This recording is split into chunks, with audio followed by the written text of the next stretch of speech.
all. Pero masasabi ko na mas tanggap ko kasi and inakap ko yung sarili ko ng buong buo, especially this year.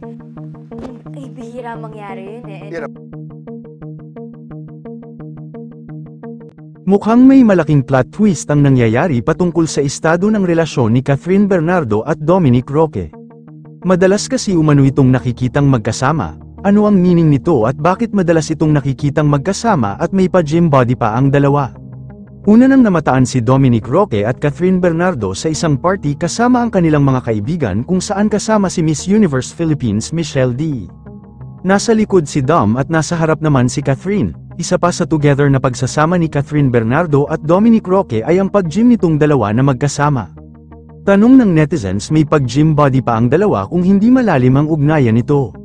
Sabay din na nagpabelo si Catherine Bernardo at Dominic Roque kaya't ano ang meaning ng mga ito, bakit madalas silang nakikitang magkasama. Sa mga hindi po nakakaalam ay si Catherine Bernardo at Dominic Roque po ay mag-best friend noong magkarelasyon pa si Danielle Padilla at Catherine. Natapos lang ang kanilang malalim na pagkakaibigan nang mag-away si Danielle Padilla at Dominic Roque. Ayon sa balita, pinagbawalan na ni Danielle Padilla na dumikit si Catherine kay Dom kaya't isa yan sa naging hudyat kung bakit hindi na naging BFF si Catherine at Dom.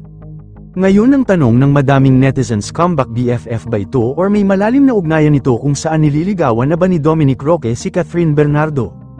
Ayan din ang tanong ni OJ Diaz kung saan tinanong ng batikang showbiz columnist manager.